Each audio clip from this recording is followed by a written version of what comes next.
오늘은 예레미야 15장의 말씀입니다.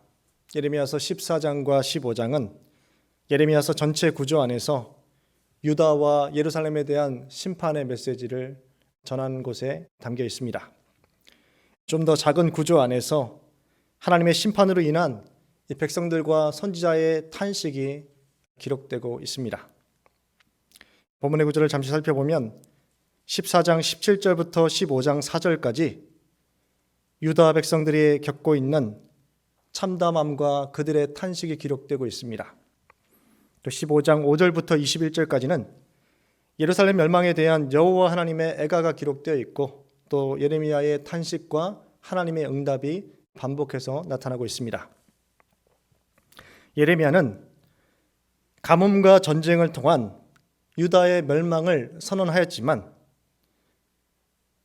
열심히 이러한 이 선포에 대해서 백성들은 외면하였고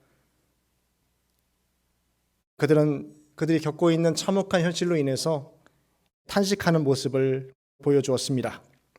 그러나 하나님은 이 백성의 탄식을 거절하셨습니다. 하나님은 예레미야에게 심지어는 중재 행위조차 하지 말라라고 말씀하고 계십니다. 우리 예레미야서 15장 1절의 말씀을 우리 같이 읽겠습니다. 여호와께서 내게 이르시되 모세와 사무엘이 내 앞에 섰다 할지라도 내 마음은 이 백성을 향할 수 없나니 그들을 내 앞에서 쫓아내보내라. 모세가 누구입니까? 출애굽 당시 이스라엘 백성들을 위해서 하나님께 그가 탄원을 드렸을 때 하나님은 그의 탄원을 들으셨고 선민 백성을 용서해 주셨습니다. 사무엘이 누구입니까? 사무엘 역시 선민 이스라엘을 위해서 기도하였을 때 하나님은 사무엘의 기도를 들으셨고 이 백성들의 죄를 용서해 주셨습니다. 그러나 이제 이 위기의 때 이제 예레미야의 시대에 위대한 신앙의 인물들이 다시 나타나서 그들이 기도한다 할지라도 하나님은 그 기도를 응답하지 않으실 것이다라고 말씀하고 계십니다. 왜냐하면 그들의 죄악의 뿌리가 이미 깊었고 회복 불가능한 상황 가운데 놓여 있었기 때문이다라는 것이죠. 그러니까 회개가 통할 때가 있고 기도가 응답되고 통할 때가 있고 아무리 기도한다 할지라도 늦은 때가 있다라는 것을 말씀을 통해서 확인해 볼 수 있는 것이죠. 하나님의 거절과 거부를 당하는 것, 세상에서 이와 같이 무서운 일은 없을 것입니다. 왜냐하면 하나님이 우리의 삶의 유일한 궁극적인 소망이요 구원자이시기 때문에 하나님의 거절은 곧 선민 백성의 파멸과 죽음밖에 남지 않는다라는 것을 오늘 말씀은 증거해 주고 있는 것이죠. 2절 말씀에 의하면 후일에 낙심한 백성들이 예레미야를 찾아오게 될 것이다라고 말씀합니다. 그리고 그들이 예레미야 선지자에게 다음과 같이 묻게 될 것이다라고 전해주고 있는 것이죠. 어디로 가야 할지 이 백성들이 묻는다라면 다음과 같이 말씀을 전하라라고 하나님은 명령하고 계십니다. 죽을 자는 죽음으로 나아가고 칼을 받을 자는 칼로 나아가고 기근당할 자는 기근으로 나아가고 포로될 자는 포로됨으로 나아갈지어다. 무슨 말씀이겠습니까? 어떤 것 하나를 피한다 할지라도 나머지 심판이 찾아오게 될 것이다 라는 것이죠. 하나님은 선지자에게 사망과 칼과 기근과 포로를 제시하시면서 그 재앙을 고스란히 백성들이 당해야 함을 전하도록 명령하고 계십니다. 그러면서 4가지의 도구로 이 백성을 심판하시겠다라고 말씀하십니다.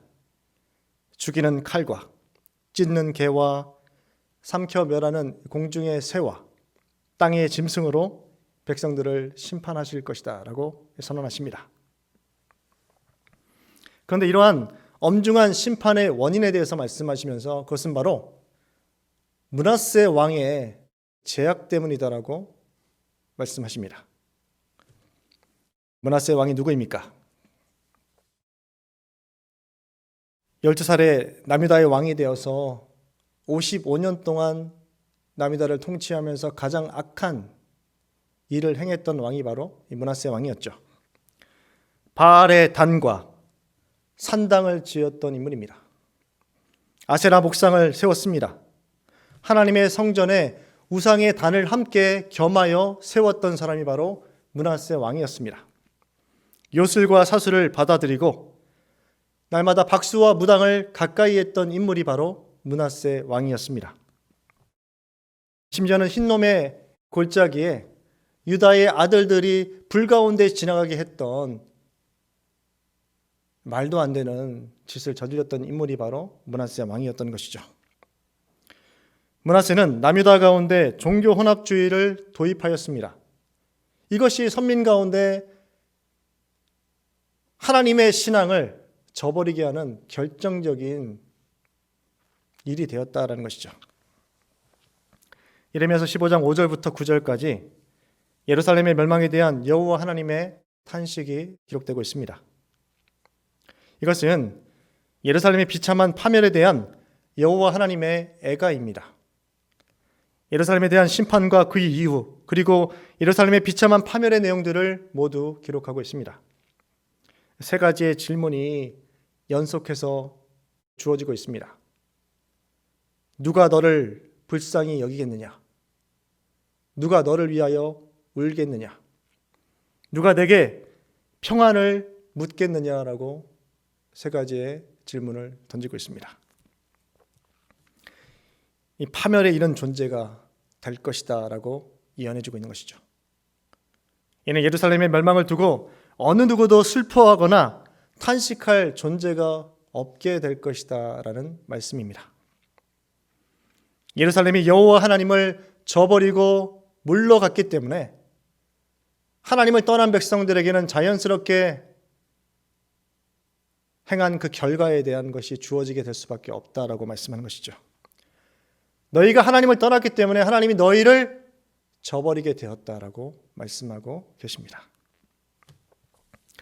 예루살렘의 비참한 파멸의 모습을 비유적으로 두 가지의 예를 들고 있습니다. 첫째로 과부가 내 앞에서 모래보다 더 많아졌다라고 말씀하고 있습니다. 한 나라에 과부가 많다는 것은 바로 무엇이죠? 수많은 재앙과 전쟁으로 인해서 가정의 가장들이 장정들이 모두 죽임을 당하게 된다는 것이죠. 두 번째로 7을 낳은 여인에게서 세약하여 기절하게 될 것이다라고 말씀합니다. 원래 구약의 시각으로 구약의 축복관으로는 자녀를 출산하는 것은 하나님의 축복을 받는 것이었습니다. 그러니까 많은 자녀를 출산했다라는 것은 하나님의 많은 복을 받았다라고 이야기할 수 있는 것인데 이것이 오히려 재앙의 때, 심판의 때에는 이 자녀들을 낳았으면 어떻게 됩니까? 이 자녀들이 다 죽게 될 것이다 라는 사실을 밝히고 있는 것이죠. 예레미야의 탄식과 여호와 하나님의 대답이 10절부터 21절까지 주어지고 있습니다. 두 번에 걸쳐서 예레미야 선지자의 탄식이 이어지고 하나님의 응답이 각각 기록되고 있습니다. 예레미야 15장 10절 상반절의 말씀을 우리 같이 읽겠습니다. 내게 재앙이로다 나의 어머니여 어머니께서 나를 온 세계에 다투는 자와 싸우는 자를 만날 자로 낳으셨도다. 이것이 첫 번째 예레미야의 탄식입니다. 선지자입니다. 선지자인데 이 복된 소식을 전하고 은혜를 증거해야 되는데 무슨 일을 하는 것이죠? 싸움을 일으키고 다툼을 일으키는 존재가 바로 예레미야가 그 역할을 할 것이다라고 말씀하고 있습니다. 예레미야는 자신과 백성들 사이에 끊임없는 대립과 갈등이 끊이지 않게 될 것이다라고 전하고 있습니다. 거짓 선지자들은 평화를 선포하고 백성들은 이와 같은 기대를 하면서 소원을 하나님께 아뢰면서 우리를 구원해달라고 기도할 것인데 예레미야는 전쟁과 파멸을 선언했기 때문에 다툼을 유발하고 싸움을 가져올 수밖에 없는 사역자가 되었다는 것이죠. 이는 실로 예레미야 입장에서 모두의 저주를 받는 상황이 되었습니다. 어떻게 보면 예레미야의 이러한 모습이 예수 그리스도의 사역을 예표하고 있는 것이죠. 이 탄식은 견딜 수 없는 비참함과 고통을 그에게 가져다 주었습니다. 하나님의 사역을 하고 하나님이 전하라고 하신 말씀을 전하는데 선지자는 고통과 아픔을 겪고 있습니다. 하지만 여호와 하나님의 응답이 11절의 말씀에 기록되고 있습니다. 내가 진실로 너를 강하게 할 것이요 너에게 복을 받게 할 것이며 내가 진실로 내 원수로 재앙과 환난의 때에 내게 간구하게 하리라. 백성들이 재앙을 당하게 되면 너를 찾아와서 너에게 도와달라고 할 거야 라고 말씀하고 있습니다.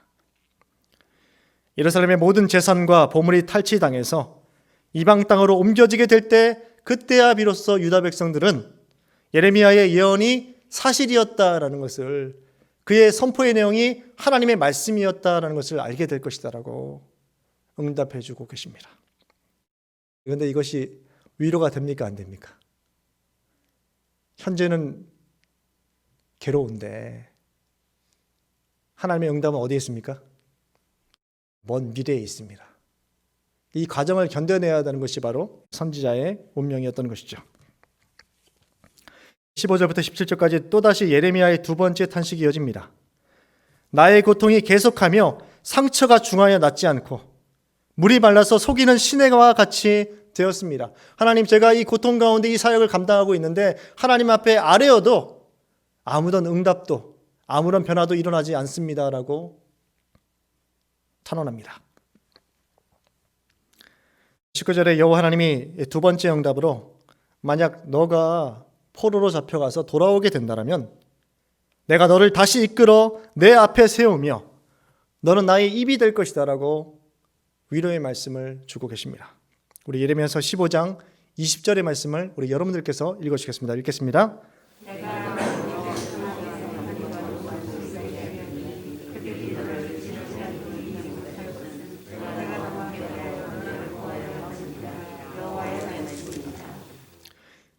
선지자는 외롭고 고독한 길을 걸어가고 있습니다.